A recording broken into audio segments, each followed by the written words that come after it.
Hi friends, എല്ലാവർക്കും റിനൂസ് ഡയറിയിലേക്ക് സ്വാഗതം. ഇന്ന് ഞാൻ എന്താ തയ്യാറാക്കുന്നതെന്ന് തമ്പനയിൽ കണ്ടപ്പോൾ എല്ലാവർക്കും മനസ്സിലായിട്ടുണ്ടാവും. അപ്പോൾ ശർക്കര വരട്ടി വീട്ടിൽ തന്നെ നല്ല പെർഫെക്റ്റ് ആയിട്ട് ടേസ്റ്റി ആയിട്ട് എങ്ങനെ തയ്യാറാക്കുന്നത് നോക്കാം. അപ്പോൾ അത് നോക്കുന്നതിന് മുമ്പ് എൻ്റെ ചാനൽ ഇതുവരെ സബ്സ്ക്രൈബ് ചെയ്യാത്തവരും ആദ്യമായിട്ട് കാണുന്നവരും ഒന്ന് സബ്സ്ക്രൈബ് ചെയ്യണേ. അതുപോലെ തന്നെ ഈ വീഡിയോ നിങ്ങൾക്ക് ഇഷ്ടപ്പെട്ടാൽ താഴെ കാണുന്ന ലൈക്ക് ബട്ടണോട് ഒന്ന് ക്ലിക്ക് ചെയ്യണേ. ഇനി നമുക്ക് വീഡിയോയിലേക്ക് പോകാം. ശർക്കര വരട്ടി തയ്യാറാക്കുന്നതിന് വേണ്ടി പച്ച നേന്ത്രക്കായാണ് വേണ്ടത്. 4 നേന്ത്രക്കായ എടുത്തിട്ടുണ്ട്. അത് ഇതിൻ്റെ ഈ അറ്റം രണ്ടും കട്ട് ചെയ്ത് കളഞ്ഞിട്ട് നമുക്ക് കത്തി വെച്ചിട്ട് ഇങ്ങനെ ഭാഗത്ത് പെട്ടെന്ന് തൊലി കളഞ്ഞ് കിട്ടാൻ വേണ്ടിയിട്ട് ഇതൊന്ന് കീറി കൊടുക്കാം. അതിനുശേഷം ഇതിൻ്റെ തൊലിയൊക്കെ കളഞ്ഞെടുക്കുക. പിന്നെ നന്നായിട്ട് മൂത്ത നേന്ത്രക്കായ എടുക്കുക.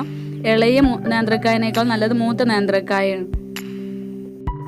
നേന്ത്രക്കായൻ്റെ തൊലി കളഞ്ഞിട്ടുണ്ടെങ്കിൽ തോലി ഒഴിവാക്കേണ്ട. അത് വെച്ചിട്ട് തോരനോ ഉപ്പേരിയൊക്കെ തയ്യാറാക്കി എടുക്കാം. അതിൻ്റെ വീഡിയോ മുമ്പ് അപ്ലോഡ് ചെയ്തിട്ടുണ്ട്. അതിൻ്റെ ലിങ്ക് ഞാൻ താഴെ ഡിസ്ക്രിപ്ഷൻ ബോക്സിൽ കൊടുക്കാം. ആ വീഡിയോ കാണണമെന്നുള്ളവർ താഴെ ലിങ്കിൽ പോയി ക്ലിക്ക് ചെയ്ത് ആ വീഡിയോ കാണാം.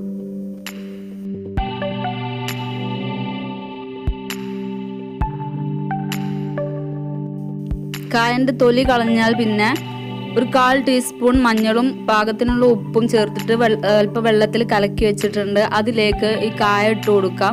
ഇതിൻ്റെ കറൊക്കെ പോവാൻ വേണ്ടിയിട്ടാണ് ഇങ്ങനെ ഈ വെള്ളത്തിലിട്ട് വെക്കുന്നത്. ഒരു 10 മിനിറ്റോളം ഈ വെള്ളത്തിലിട്ട് വെക്കണം.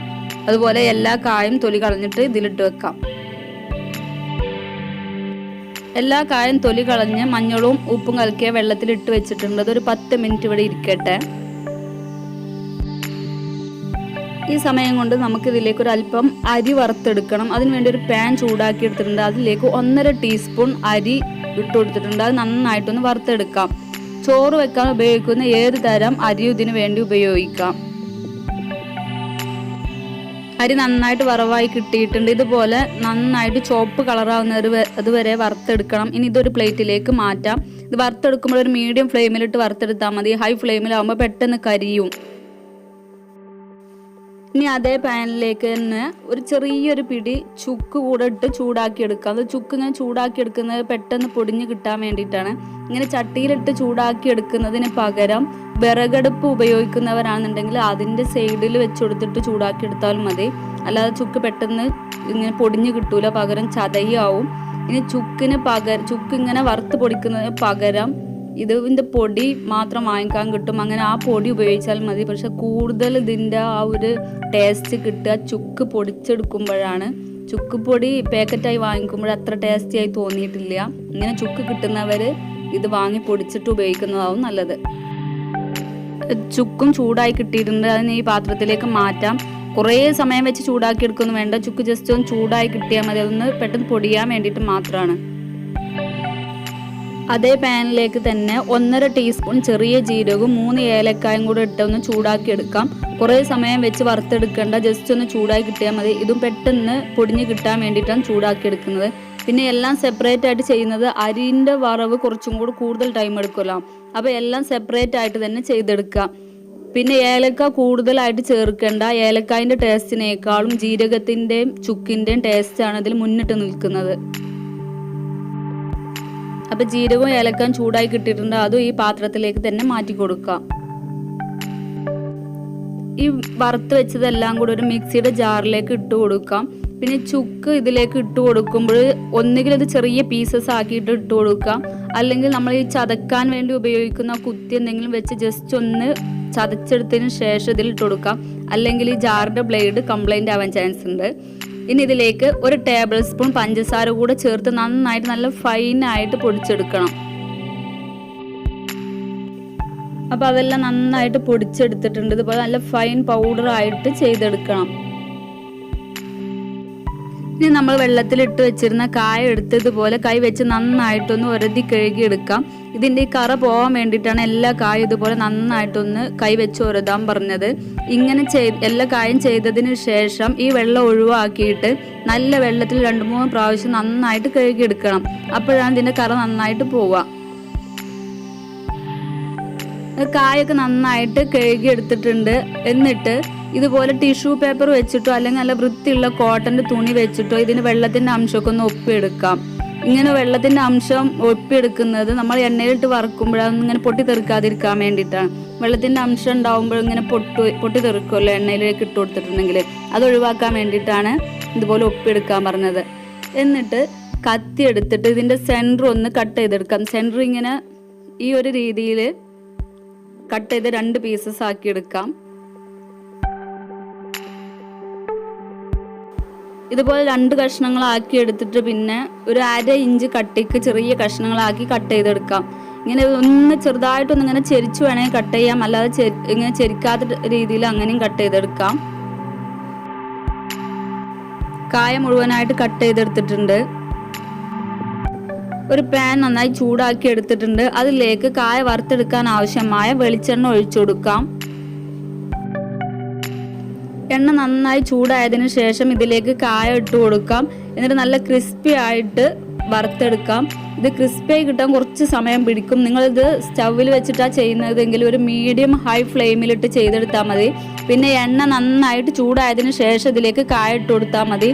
അല്ലെങ്കിൽ പിന്നെ ഇത് ഇത്ര പെട്ടെന്ന് ഇങ്ങനെ ക്രിസ്പി ആയി കിട്ടാൻ ബുദ്ധിമുട്ടാവും. ഒരു ചതഞ്ഞ ടൈപ്പിലാവും. ഇടയ്ക്കിടയ്ക്ക് ഇതുപോലെ ഇളക്കി കൊടുത്തോണ്ടിരിക്കും വേണം. പിന്നെ ഇത് ഏകദേശം ഇങ്ങനെ ഒരു ക്രിസ്പി ആയി തുടങ്ങുമ്പോൾ നമ്മൾ ഈ ചിപ്സൊക്കെ പാത്രത്തിലിടുമ്പോഴൊരു സൗണ്ട് ഉണ്ടാവുമല്ലോ, അതുപോലത്തെ ഒരു സൗണ്ട് ആയി തുടങ്ങും ഇതിങ്ങനെ ഇളക്കി കൊടുക്കുമ്പോൾ. ഞാനിത് ഇത്ര ഡീറ്റെയിൽ ആയിട്ട് പറഞ്ഞു തന്നത് അറിയാത്തവർക്ക് വേണ്ടിയിട്ടാണ്. ഇത് പലർക്കും അറിയാവുന്ന ഒരു റെസിപ്പി തന്നെയാണ്. അവർ വിചാരിക്കുന്നുണ്ടാവും ഇതിപ്പോൾ എന്തിനാ ഇത്ര ഡീറ്റെയിൽ ആയിട്ട് പറഞ്ഞു തരുന്നത്. അപ്പോൾ അറിയാത്തവരായിട്ട് ഒരുപാട് പേരുണ്ട്, അവർക്ക് വേണ്ടിയിട്ടാണ്. അറിയുന്ന നിങ്ങളൊന്ന് ക്ഷമിച്ചേക്കണേ. അപ്പോൾ ഇത് നല്ല ക്രിസ്പി ആയിട്ട് കിട്ടിയിട്ടുണ്ട്. ഇത് എണ്ണയിൽ നമുക്ക് വേറൊരു പാത്രത്തിലേക്ക് കോരാം. ഇത് ക്രിസ്പി ആയോ എന്ന് അറിയാൻ വേണ്ടിയിട്ട് ഇതിൽ നിന്ന് ഒന്നെടുത്തിട്ട് ജസ്റ്റ് ഒന്ന് പൊട്ടിച്ച് നോക്കിയാൽ മതി. അപ്പോൾ ഇങ്ങനെ ചതയാതെ പെട്ടെന്ന് പൊട്ടി കിട്ടുന്ന ആ ഒരു ടൈപ്പിലായാൽ ഇത് റെഡി ആയി എന്നാണ്. ആ സമയത്ത് ഇത് കോരിയെടുക്കാം. പിന്നെ ഇങ്ങനെ നല്ല ക്രിസ്പി ആയിട്ടില്ലെങ്കിൽ നമ്മളിത് ശർക്കര ഉപ്പേരി റെഡി ആവുന്ന സമയത്ത് നല്ല ക്രിസ്പി ആയിട്ടുള്ള ശർക്കര ഉപ്പേരി അല്ല കറക്റ്റായിട്ട് കിട്ടൂല. അപ്പോൾ ക്രിസ്പി ആയതിനു ശേഷം മാത്രം എണ്ണയിൽ നിന്ന് കോരിയാൽ മതി. ഇതുപോലെ തന്നെ ബാക്കിയുള്ള കായ കൂടെ വറുത്തെടുക്കുക. ഇത് പകുതി മാത്രം വറുത്തെടുത്തിട്ടുള്ളൂ. ഇനി ഇതിലേക്ക് ആവശ്യമായ ശർക്കര ഉരുക്കിയെടുക്കാം. 200 ഗ്രാം ശർക്കരയാണ് എടുത്തിട്ടുള്ളത്.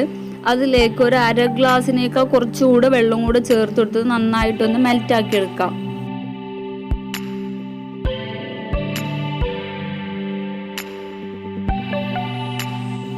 ഇനി സ്റ്റൗവിൽ മറ്റൊരു പാൻ വെച്ച് ഉരുക്കിയെടുത്ത ശർക്കര ഇതിലേക്ക് ഒഴിച്ചു കൊടുക്കാം. എന്നിട്ട് ഫ്ലെയിം ഓൺ ചെയ്യാം.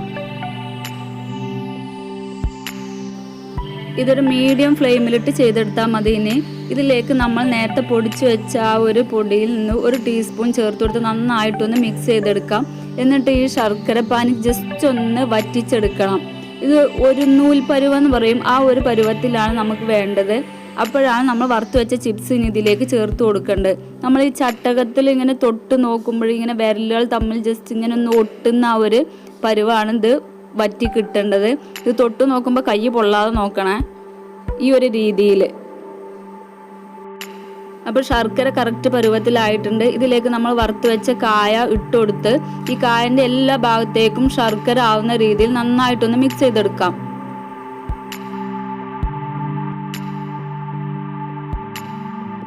നന്നായിട്ട് മിക്സ് ചെയ്തതിന് ശേഷം നമ്മൾ പൊടിച്ചു വെച്ച ഈ ഒരു പൊടി ഇതിലേക്ക് ചേർത്ത് കൊടുക്കാം. മുഴുവനായിട്ട് ചേർത്ത് കൊടുക്കേണ്ട, പകുതിയിൽ കൂടുതലും ചേർത്ത് കൊടുത്ത് കുറച്ച് ബാലൻസ് വെക്കാം.